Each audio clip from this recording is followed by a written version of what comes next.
To the Critical Hour on Radio Sputnik. I'm Wilmer Leon, joined here by my co-host Garland Nixon. Thank you, Wilmer. The Washington Post reports African nations threaten force in Niger as Europe pulls aid after coup. Niger's neighbors threatened military intervention in the West African country if ousted President Bazoum is not returned to power by the 6th of August, raising the pressure on the mutineers who plunged the nation into turmoil by overthrowing its democratically elected leader last week. Also, it's being reported that the president of Burkina Faso is ready to assist Niger against any violations of its territorial integrity. For insight into this, let's turn to our next guest. He holds the John J. and Rebecca Moores Chair of History and African American Studies at the University of Houston. He's one of the most prolific writers of our time. His latest book is entitled Revolting Capital, Racism and Radicalism in Washington, D.C., 1900 to 2000. Dr. Gerald Horne, as always, sir, welcome back. Thank you for inviting me. So trouble is a-brewing in the region, sir. Your thoughts on, now we've had a couple of days to see how this is playing out, your thoughts on what's going on right now in Niger and where the United States is fitting in to all of this turmoil. Well, with regard to the latter point, I would imagine that Washington is encouraging ECOWAS, the Economic Community of West African States, spearheaded by Nigeria, to take aggressive measures with regard to the events in Niger, particularly in light of the fact, as you just reported, that the comrades of the soldiers in Niger, speaking of Mali in particular and Burkina Faso, are seemingly willing to intervene on the side of those who overthrew Mr. Bazoum. Obviously, I'm afraid to say we have to look askance at the role of Nigeria with regard to this conflict. Of course, Nigeria is the locomotive of the Economic Community of West African States. We look askance at Nigeria in part because their arm was twisted successfully and their head of state did not travel to St. Petersburg, unlike leaders throughout the continent from Cairo to Cape Town, in order to broker a new international order in league with African states and Brazil, Russia, Indochina, and South Africa.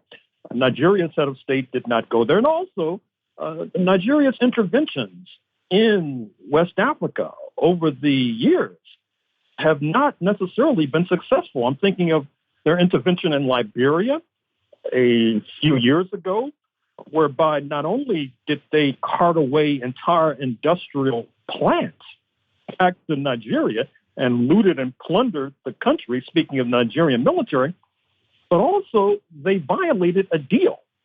The deal was that if the Nigerian leader, Charles Taylor, were to give up power, he would have sanctuary in Nigeria. That did not hold. He's now behind bars.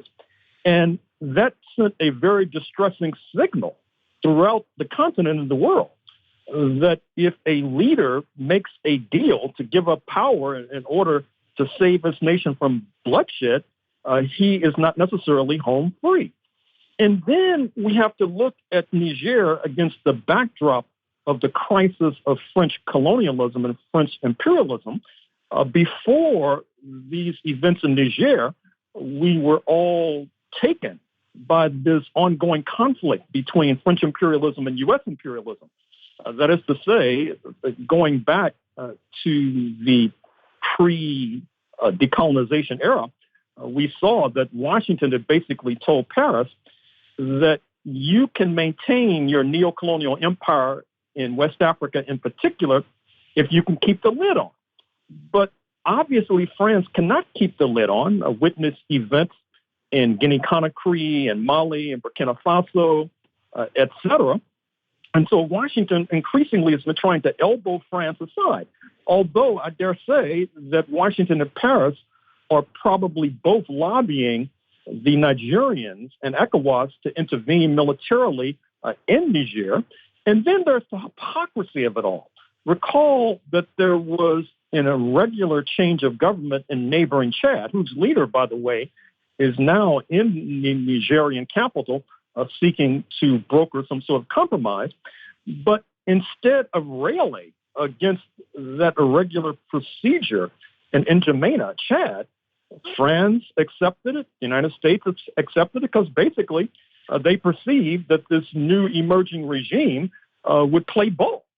And apparently they do not see the new emerging regime in Niger being willing to play ball. And so therefore you have all of this overheated ventilation about a military intervention. Burkina Faso's President Ibrahim Traoré said, quote, "A slave that does not rebel does not serve pity. The African Union must stop condemning Africans who decide to fight against their own puppet regimes of the West. Victory to our peoples, homeland or death." The young Burkinabe leader finishes his speech at the Russia-Africa summit with Fidel Castro's signature quote. Notably, he includes a red beret as part of his military uniform, drawing comparisons to the late Thomas Sankara. And now he's speaking about, shall we say, armed struggle with Nigeria. This is he's a young man, 35 years old, being compared to the Sankara legacy. Your thoughts, Dr. Horne? Well, this is a real crisis that's brewing. And I should have mentioned in my opening remarks that lurking behind the scenes is the question of uranium. Mm-hmm. Niger is a major repository of uranium, not only necessary for nuclear bombs, but also for nuclear plants. France relies heavily upon Niger for uranium in order to power nuclear plants that provide France with electricity. And that obviously has captured the attention of President Macron. We should also see these events against the backdrop of the St. Petersburg summit, which was very important. I would point your audience in particular to the remarks of the leader of Uganda, Mr. Museveni, who was amongst the leaders there who saluted the former Soviet Union as being essential to the decolonization process. Also present in St. Petersburg was the man we know as Paul Biya of Cameroon, who has been in office for decades, is oftentimes seen as a satrap of both Washington and Paris, but he spoke in terms similar to that of Mr. Museveni, and that indicates the crisis on the continent of France and the United States, which are not able, obviously, to provide answers with regard to development. At the same time, Russia is pledging free grain, is pledging to open embassies in virtually every African nation, is pledging to open the equivalent of the Chinese Confucius Institute, that is to say a cultural educational establishment in virtually every African country. I was struck by the fact that so many of the leaders of Africa, including the titular head of the African Union, speaking of the leader of Comoros, the islands off the southeast coast of the continent, who spoke movingly about how many of their intellectuals and engineers and doctors were actually trained in the Soviet Union, which means that they have a debt of gratitude to Moscow that was being repaid. And obviously this is upsetting to the imperialist powers, who will do everything in their power to upset this emerging dispensation. And to that point, as you mentioned, Moscow, there are reports that the leader behind the action in Niger has reached out to Russia for assistance. And there's video of the president from Niger returning from, I think, the summit. Yes, in St. Petersburg, and there are a lot of different flags being waved, and you can see some Russian flags being waved in the audience. Your thoughts here?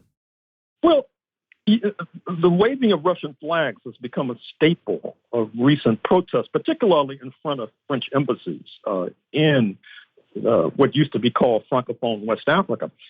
And I think it's an emblem of this dissatisfaction with French imperialism and French neocolonialism. But recall that it was just a few days ago that we were captivated by the protests in France over the killing of a French national of African descent. This was indicative of how Africans who cross the Mediterranean into France are maltreated and mistreated. And so many in Niger have had it up to their keister with French imperialism.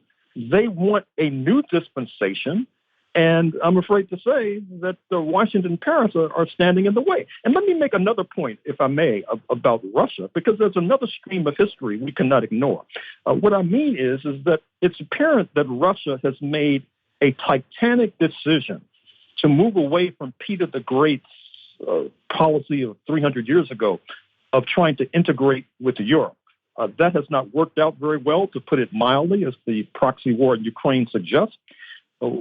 I think Russians have finally come to learn the lesson of history, that it was not only Napoleon who tried to overthrow the regime in Russia, because Russia, after all, is the largest nation by territory on the continent, a repository of all manner of natural resources. Before that, before Napoleon, it was the leaders of Sweden. Recall in the middle of the 19th century, these so-called Christian nations, speaking of Britain and France, united with predominantly Muslim Turkey in the Crimean War in order to overthrow Russia, or at least weaken it.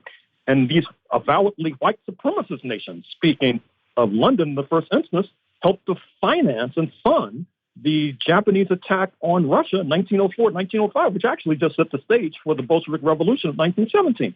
So Russia is now turning not only towards China, not only towards India, but also towards Iran, and also reference here the recent visit of Defense Minister Shoigu to the Democratic People's Republic of Korea. And this, too, is frightening the North Atlantic nations. They are obviously incapable of engaging in regime change in Russia. And so they are caught betwixt and between. Dr. Horne, another important thing, the U.S. is talking, and its allies are talking about, making a move on Niger. We've got some West African countries saying, if you do, we'll fight back. Take us back to the issue of Malcolm X's discussion of the internal colonies. If the U.S., if the Westerners are seen as attacking Africa, and African countries come in and they're attacking all of these black African countries, there's a lot of Africans in France. There are a lot of Africans on this radio show who would look at that and say, wait a minute now, you've been telling us we're part of this, and now the white West is attacking Africa. That's a problem for them. Dr. Horne. Well, I think it will create much more of a problem on the African continent and, in fact, the Caribbean than it will in North America, I'm afraid to say. And I say that with regret. And I'm saying this also in reference to a remarkable confluence just this past Friday. That is to say, as you had this all-important summit in St. Petersburg of African heads of state and government with their Russian counterpart, you had the spectacle of Prime Minister Meloni of Italy, perhaps the most wildly, hysterically anti-African leader in the world today.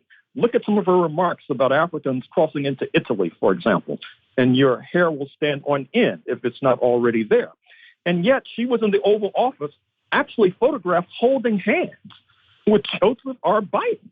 I expected some sort of outcry or outrage from these Africans in North America, but alas, I'm afraid to say they were probably blissfully unaware of what was going on, the stakes at play. And this is obviously a product of decades of propaganda. It's a product of the purging of the left led by Paul Robeson, which has upset the ecosystem of Black America politically. And so I'm afraid to say, Garland, that even though an invasion of Niger backed by France and the United States will cause outrage on the African continent, I'm not so sure about North America. But isn't what we're looking at playing out in Niger, isn't that why AFRICOM is AFRICOM? Well, certainly. And AFRICOM, as you know, is headed by a Black American, Lieutenant General Michael Langley. Coincidentally, he carries the surname of the headquarters of CIA, perhaps not coincidentally. And this is a reflection of another point that needs to be underscored, which is that soon the top military officer of the head of the Joint Chiefs of Staff will be a Black American, C.Q. Brown, accompanying the top so-called civilian leader, Mr. Lloyd Austin, the head of the Pentagon, and tack on top of that the fact that the U.S. Supreme Court has said that affirmative action is okay in the military, but nowhere else. And so one would think that it was quite dangerous for the United States to rely so heavily upon these Black American leaders to be the armed male fists of the military, but perhaps they know something we don't know. Well, you got to make some compromises to become a general. Dr. Gerald Horne, as always, thank you so much for your time. Greatly appreciate that analysis. We look forward to having you back.